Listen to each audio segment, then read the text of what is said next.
Hello and welcome. We were just tuning into the right language, or maybe was telling us which language to use. Now, welcome to this little short broadcast. It's about clairvoyance.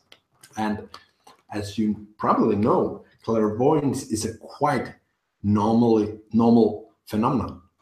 It is not something that is extraordinary. It is not something that is beyond the laws of nature, beyond entity, because then so many people wouldn't be able to do it.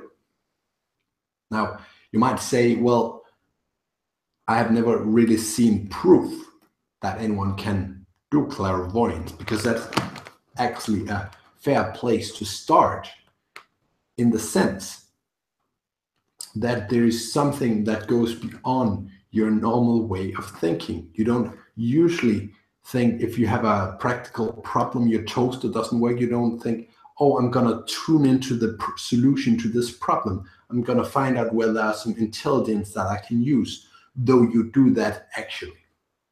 Though if your desire is strong enough, you often do that, and you often find a solution on some level, somehow, because your problems don't exist that long, though many of your problems is beyond what you know. So you take it on faith that there is more intelligence, that there is something to learn. And most often you don't even have to get someone else to teach you. Now, that might seem very logical, very normal to you, but actually there are so infinitely many ways to approach a situation.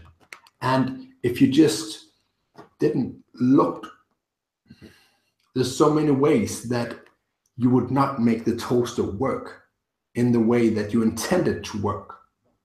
Okay, so if you don't have the great knowledge about how the toaster works beyond the electricity you put into the wall, then what are the chances actually that you're going to find a solution, unless your desire brings some of that in? It might not seem a proof or anything that you even want to consider unless you believe it. But if you really stop and think about how many ways the toaster would not work, that might be something that you would try. And even though you're a little scared of, by nature, of doing something that will not make it work because you don't understand how it actually works, sometimes you try something and it's usually something along the way that will make it work.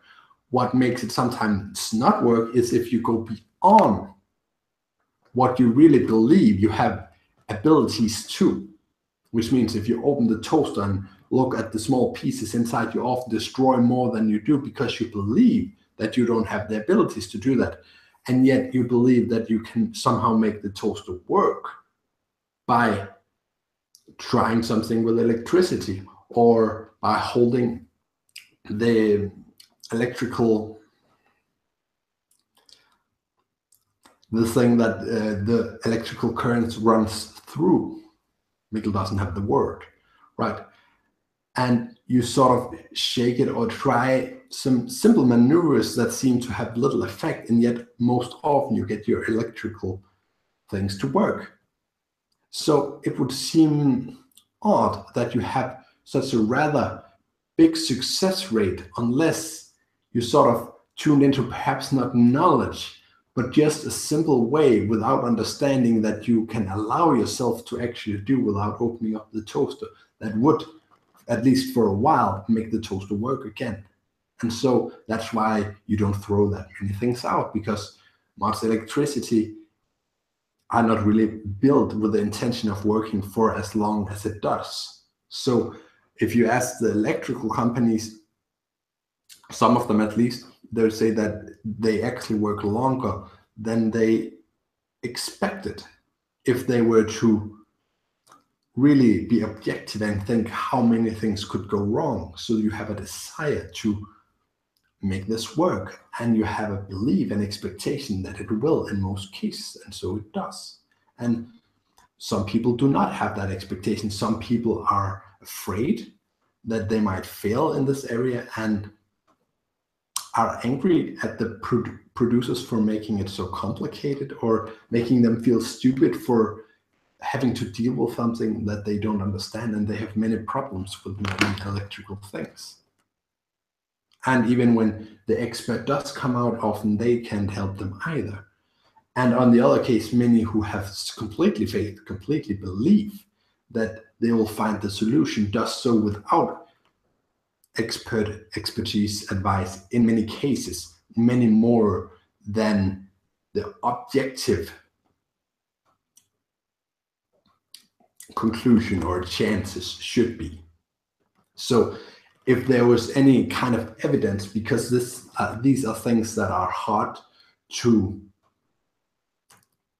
argue for unless you have deeper insight into the way the brain works, because you can actually see it in the workings of the brain to some extent, but you will not get proof from the brain that these other things exist. It has to be experienced, so it has to go beyond that.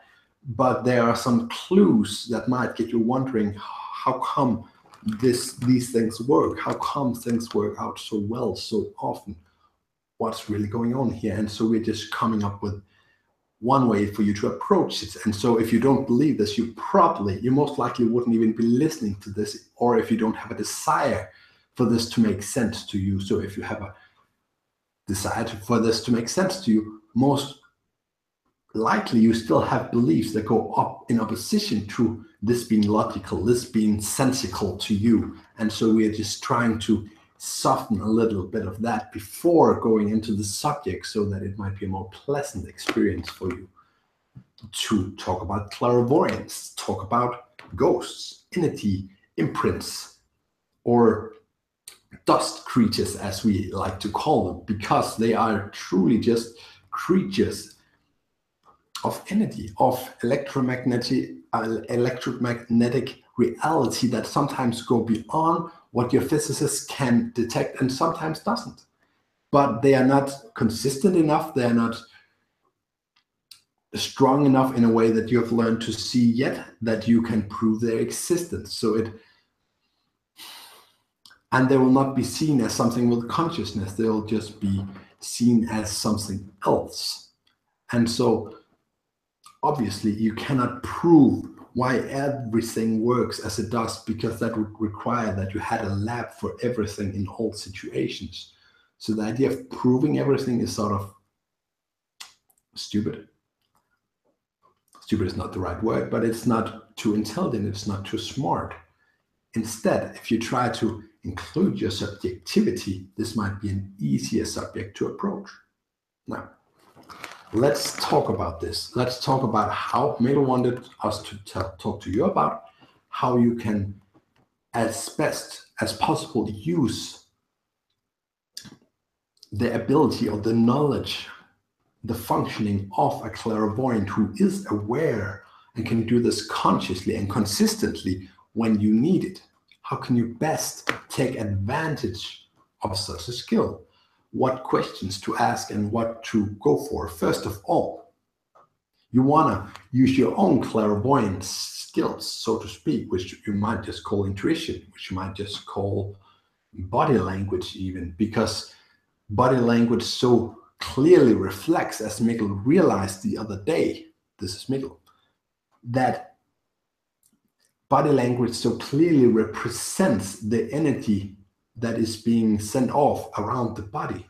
So there's no contradiction there, which make many say, well, it's just body language. Well, the thing is, what the body language is saying, the energy is saying too. So you wouldn't understand the body language as clearly unless you had the emotional, the electromagnetic factor included, the energetic factor included also.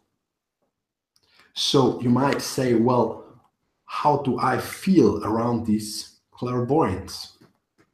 So you want to find someone, not necessarily that you like, though it can be an advantage, but someone that seems like an expert to you if that's important to you. So you want to find someone that matches your person. So if you want clear data, if you want someone who has expertise before you can respect them in some ways, then you want someone who seems to have that sort of clear, knowing energy about them. If you want the softer energy, you go for that. And you do this all naturally. But if you consciously get involved with picking the one that seems to suit you best, the one that seems to be able, based upon where you are, to give you something that you need, something that you want, then it will feel better to be involved with. This is all not very exciting, but it's a very, very good place to start in order to really get the most out of this very, very exciting or fun and different topic. So you find the clairvoyant that you somehow believe can do something for you, or hope or suspect even can be enough. Now, when you enter, you want to realize what it is that you believe that the clairvoyant can, because that will affect what you are able to receive from them. Not necessarily what they can, though it is often the case, which means that if you feel like they would not be the one to go for financial advice for, then don't ask financial questions. Don't ask questions that you believe you'll not get a useful answer to. So come with clear intentions, come with clean intentions, we might say. It's a bit judgmental, but we mean that it would not make sense to ask someone who doesn't know anything about money what you should do about your financial situation. And so in this case, it's about what you believe that they can do.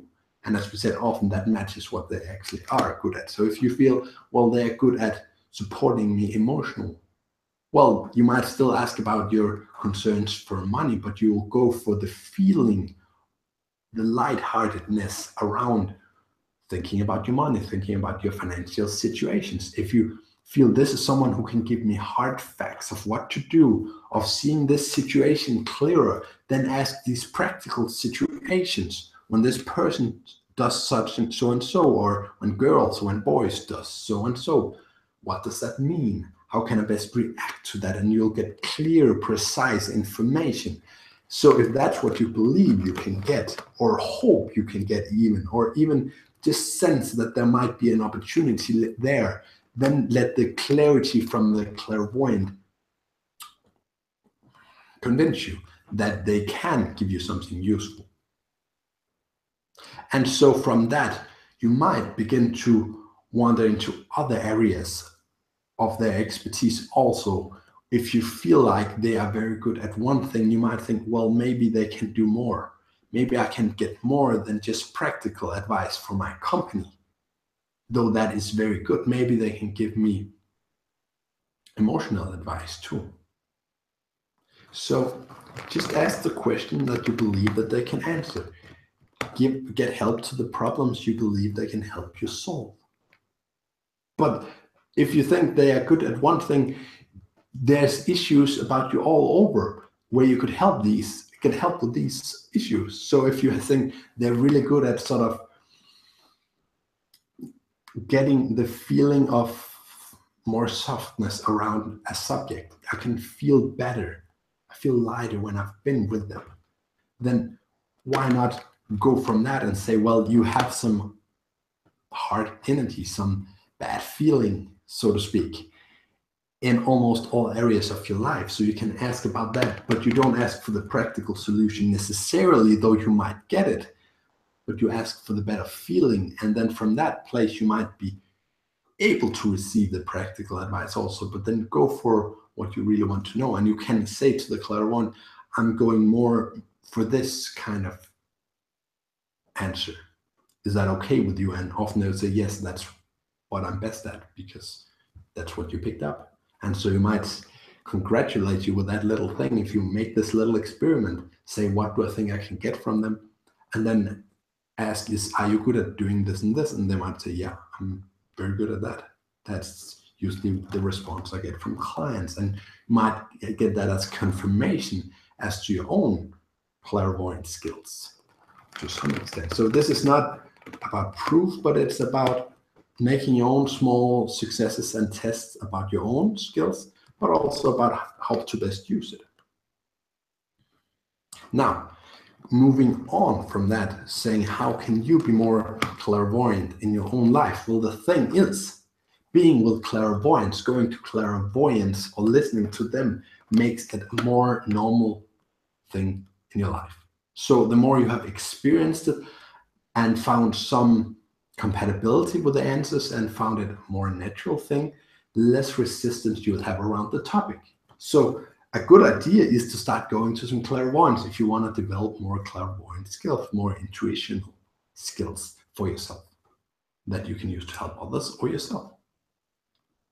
So it does not have to even be a clairvoyant. Some people are just very emphatic and just begin to see them as clairvoyant. If you're very good at picking up moods around you, then see you're very good clairvoyant in that direction. And just acknowledge that and get more and more comfortable with the idea of picking up energies and translating it into words, pictures, and something that you can use somehow. So this means that you can if you can pick up energy, you can pick up any energy. It's just your beliefs about what is possible that is the limit.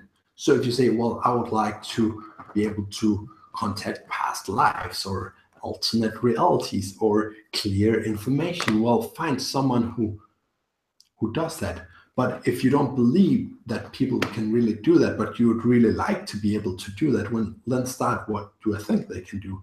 Listen to that and be comfortable with that. And then see if there's what this stirs up in you. And then say, okay, if this is possible, then maybe open the scene. Maybe this is possible to also see alternate realities. Maybe it is possible to see something that would be something like past lives. So, and then you can meet these persons who are really good at that and who delves a lot into that and makes it more and more normal. So it's just a step-by-step method that we suggest. When you get started for yourself, saying, all right, I'm feeling pretty comfortable around it. It's pretty normal. I believe we can all be somewhat clairvoyant. Well, you just listen to yourself. So many people have the idea falsely, just like Mikkel is communicating with Frank or us, that are really a consciousness, energy form, personality that is hovering around Mikkel as we speak, but we're really present in many, many places on Earth. We are not so defined by space as you are. So if we say that people can learn to not be so defined by time, well, as you don't have a body, you are much less defined by space, obviously. So if you're not so defined by space, we can be more omnipresent to a greater degree. And so taking that into consideration, you are doing it all from your perspective, from your vantage point, and you tune into some energy and you translate it in some way. So you might even just start out by finding something that matches the mood that you're in. It will be easy for you. If you're mad, then see if you can tune into some mad spirits or some angry concerts that might be going around your world or has been going on. Or you might tune into some joy if you have. You might tune into whatever you like and say, is there an event that sort of matches me? Because you'll not be a very good translator of joy. The thing you can actually translate joy from your sadness, but you will just make it a sad translation. It will be very odd to you to translate a positive message, though in the long run it can be uplifting, but it will be very odd if you're very sad. So you'll be hearing these words and they will not come out very clearly, and they will not be, it'll be a little hard, but it is possible. But it'll just sound odd for you to be cheerful while you're so sad, because it's just not where you are. You don't feel that comfortable with it. So for a while, Mikkel didn't feel that comfortable when channeling us a lot. He liked it a little bit, because he had some issues around channeling, about him doing it. Was he good enough? Was he a fake, or was he for real? But now he's more comfortable with it. Well, he can easier let us through, which means that he's more happy around channeling. He is actually doing this very recording for the purpose. Of course, he wanted to get out with this message. He wanted to listen to it. He wanted to learn and experience. But he also just wants to get in a better mood. And he knows when we flow through, well, he's usually uplifted. He gets a clearer perspective on some things. And that's how, in general, we would like you to just approach this. If there's a subject you like, clearer perspective, well, then get some channeling around it, then get some clairvoyance. The difference between the two subjects, as Miguel and his friend Marie discussed, between channeling and clairvoyance is basically just that in clairvoyance, you're just so involved with whatever you're channeling. So you get to really feel the energy for yourself and see that perhaps even the different ways that you can translate it. That's why sometimes it's more vague. They're like, I think it's a house, but in the beginning stages of tuning into this energy, they get several pictures over in the tree. And sometimes it's different aspects of this energy that is all important of a situation. But sometimes they're actually just picking out which part of the energy they want to tune into. So they get to choose what is important from this energy, and most often without knowing that that's what they are doing. What Miguel here is doing, he's just, while he is having his beliefs will certainly affect what comes through, but the more he comes through with us, the more his beliefs will match what we are, and the more he will expect a certain result and will sort of affect him in the direction to the most clear result possible. Now, so we do the picking for him. There is less picking, and if he pick in one way, will affect him in the other way, while the clairvoyant is more being involved in all areas of this him or herself, which makes it a bigger job. Now, the upside to this is that you can remain your own person through it, which means that while Miguel is getting uplifted through this message, by simply having this energy flowing through him, that is us, he will not always receive everything intellectually. He will have to go back and listen to it later. While if you're a clairvoyant, you will be more conscious of the feeling of the energy, and you'll more consciously get these insights, and you'll more consciously get this wisdom, which means that it will more directly affect your energy on more levels. So that is one good thing about that. Also, if you are clairvoyant, you will be able to do more experiments that are more freely yours. You might say, what if I was that ant that stands there on the ground, and then clairvoyantly tune into that ant. Obviously, as you channel, you get the energy to translate energy. But if you want to do it more freely, well, then you gotta, unless you want to actually channel that ant, which would not be that interesting. But it might be something that a clairvoyant might make some sense of, saying, oh, it just feels like it's sad. It probably wouldn't get that from an ant. It would probably be more like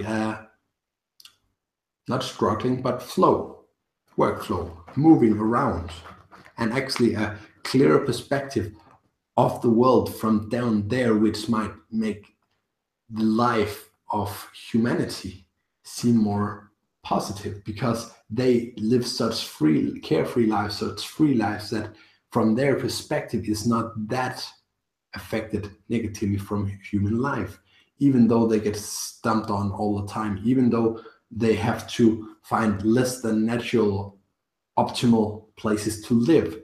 They feel it quite natural. They feel they have quite a satisfying life. And from that perspective, then think that you artificially as humans has actually created places for that kind of life might be quite uplifting. So clairvoyance makes more room for this experimenting stuff, which might lead to some new discoveries. But obviously, as we can talk about this too, there's no saying that one is better than the other. And channeling is certainly a good public thing, because the audience gets a very, very clear expression of what we are trying to express. So if you tune into something that seems really meaningful, really wise, like we are, then it seems to be an easy way to go about it.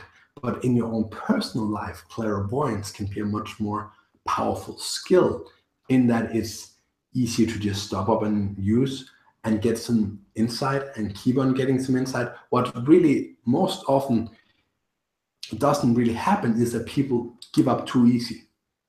They would just see that get the general mood of the end, or they would see what it's trying to accomplish, or they would just find one piece of the energy and then they would be satisfied. But if people were really kept on tuning in as we did, they might get a completely different perspective on the world, or on that small part of human building and being, that makes it more compatible with nature. Through tuning into certain aspects of nature, they would see where it's very compatible and where you could make changes to be more compatible with the way of nature, so that it would just uplift you in many ways, and it would be more fun, because you don't have to go into a certain state of being, though you do that a little bit, but you just got to be a little bit more consistent, a little bit more persistent, as you would if you had a client.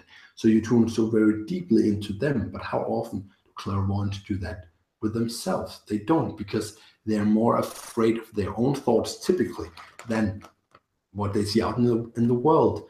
And what they find out in the world, they're not that trustful of usually either. So they just tune into clients. Well, that is a shame. So if you're going to be a good clairvoyant, you really want to know that if you tune into things, you will usually get a clearer perspective that might at first not always seem to your liking, but if you keep digging in, you'll usually find some perspective that are actually helpful, that actually sort of, maybe even without you noticing, is kind of uplifting to you in that little area, and you'll start to change and shift your perspective on the whole world. And that it could be a very, very easy way to change your own life. So we say clairvoyance is wonderful, and clairvoyance is faster and very, very useful in personal daily life. So that was enough for now. We hope you enjoyed this. And if you ever have questions about this, you are willing to ask them to us, you can write to Mail, and he will make a new video about this specific topic, because we might do another one to be more specific as to how to more extensively develop your own clairvoyant skills. This was just about getting a feeling about it. How can you use it? How can you get started on this? And why is this a good life skill? Thank you.